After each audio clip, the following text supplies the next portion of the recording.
How about you? Welcome to Hamiltonville Farm. Today we're going to take the Mahindra 4540 and we're going to use it to move a 12 by 20 shed about 100 yards or so, give or take.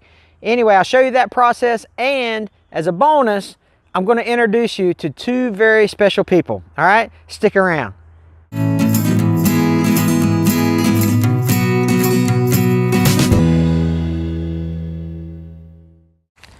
So this is the shed we're going to be moving. It's a 12 by 20 shed, and we're going to move it over here to this brown house beside it. That brown house is now going to become a barn.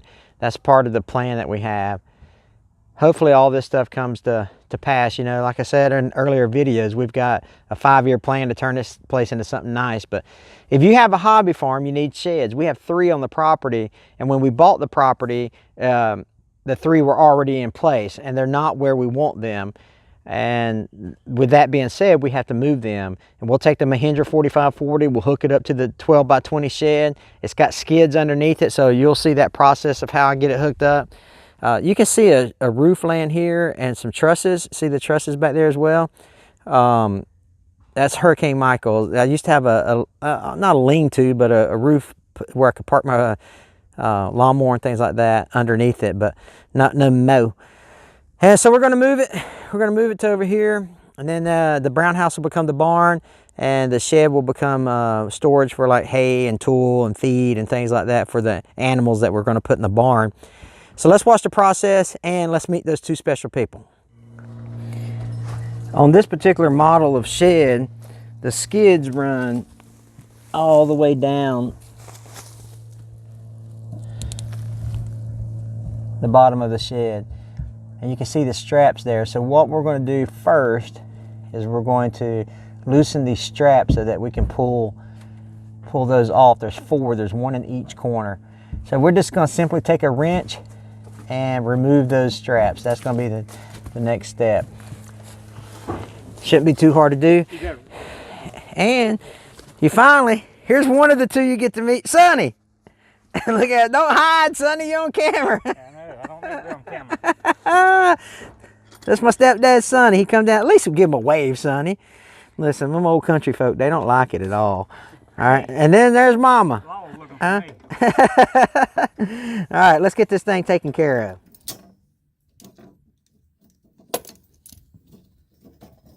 Oh, I see what you're doing now. See, pull that one out. Yeah.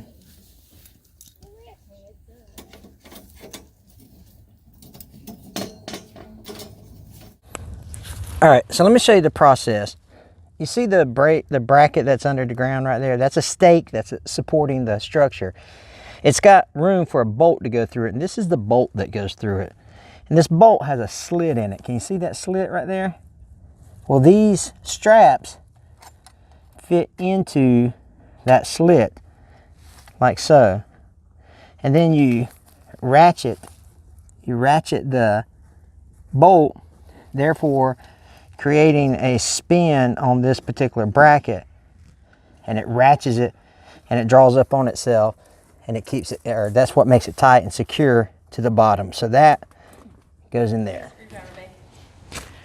Now that we've got the 4 corners taken off from the bottom, the straps on the 4 corners, this building actually has plumbing and electrical run to it. So we just cut off the PVC that was holding the wire, and we'll cut this. The plumbing doesn't work anymore. We'll cut the water off of it and just cut that. We'll just take a Sawzall to the pipes, and they'll be ready to go. We've got the inside of it cleaned out already. We've got this wall removed. We've got all the contents out of it that we want to get out of it. We got the bricks taken away from it, and now Sonny and Gina are getting the electrical taken care of, and we'll leave that wire attached to the shed so that we can rewire it when we put it back in place.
shed pulled out, but I want to tell you a lesson learned that I got already. We had a very short chain that we used, and you can see when the bucket tried to turn, the bucket actually went into the siding there and poked a hole in the shed.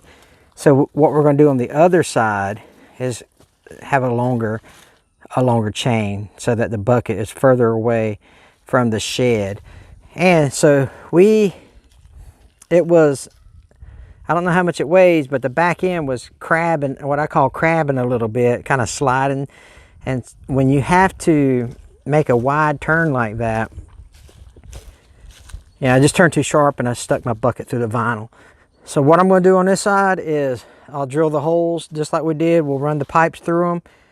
We'll hook the chain up, and then we're going to hook another chain up to it so that it actually gets the tractor further away from the building.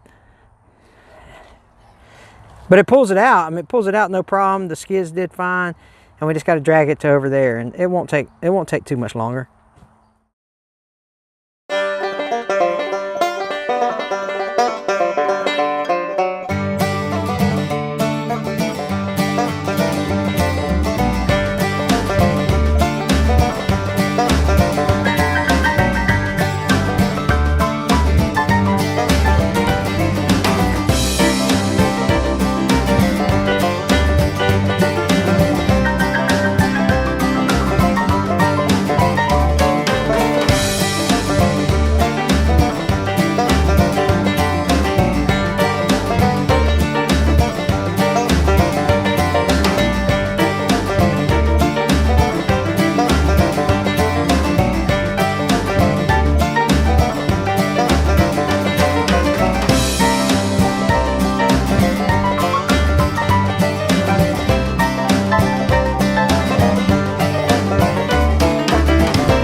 The shed where we want it as far as the position goes. So now all we got to do is get it level. You can see where the bucket, remember the lesson learned that I mentioned earlier? Yeah, that's where the bucket went into the side of the building, and it's all because of the angle. You know, we were a little too close on this side when we were pulling it out. We were too close with the bucket, so as we turned the tractor, the bucket went into the side of the shed. So to prevent that on the other side, we extended the chains out a little longer, and we should have known better before we started. I mean, it's simple math, right? A simple angle, but it is what it is. But so that'd be simple enough to patch up, so I ain't too worried about that. But we'll go ahead, we'll get it all leveled up and put a level on the floor and all that good stuff. We left enough room in between the house and the tool shed so I could get a weed eater in there. We didn't, So let me explain something to you, and you could put in the comments below if you thought this might have been a good idea or not. But right now we don't have any drainage issues from the field that's to my right, your left. And as the water drains down, it flows naturally across here and all that stuff. I was a little hesitant to do any land work as far as like trying to flatten this out, because I didn't want to mess up the drainage. You know, you don't fix what ain't broke, right? So we're just going to level this out here, and the water will just continue to flow under it. I mean, we're going to set it on blocks, obviously, and the water will flow under it and around like it normally does. And so we don't have any flooding issues or any drainage issues with the house right now, and we don't foresee any, since I didn't mess up any with the land. But if you would have done something different besides pouring a slab or something like that, put it in the comment section below, because I got some more sheds to move, so I'd appreciate the feedback. Let's go ahead and get this thing leveled up.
Well, we got the shed moved. It was an all-day project, a lot of back and forth.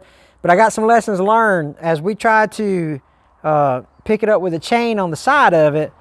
It kiltered too much and swung. It's almost swung, didn't it? Yeah. And so what we ended up doing was putting the bucket on the corners of the shed, and that was a little more stable because we had to move. You know, if you're only going to move it just a couple of inches, then you don't really need that chain to pick it up with, and it's a little more stable just to pick it up on that corner. And then, of course, you know, you put your levels on the floor and things like that. But took us, you know, we stopped and ate chow, and then, we got it done. That 4540 done pretty good with the load on it. You could tell, though, that I had the box blade on the back, and I've got water in my back tires, and I still get the back end up a little bit. But I did have to put it in four-wheel drive to pull the shed. But other than that, it did well, and I actually got some work out of Sonny today. A little bit. Just a little bit. And so anyway, they're going to be with us for the next couple of weeks, so I got lots of plans for them. I got to at least get my worth out of you. If you can get it, more power to you. Yeah. So he told me I was going to have to give him some Motrin and some Advil or something tonight to help his back. But now, hey, listen, there's going to be a picture of the barn pop up over here. If you'll click on that, you can subscribe to our YouTube channel. You can go to Instagram and like us at Hamiltonville Farm, and our Facebook page is Hamiltonville Farm. You can go like that page as well. We appreciate all your support, and we'll talk to you next time.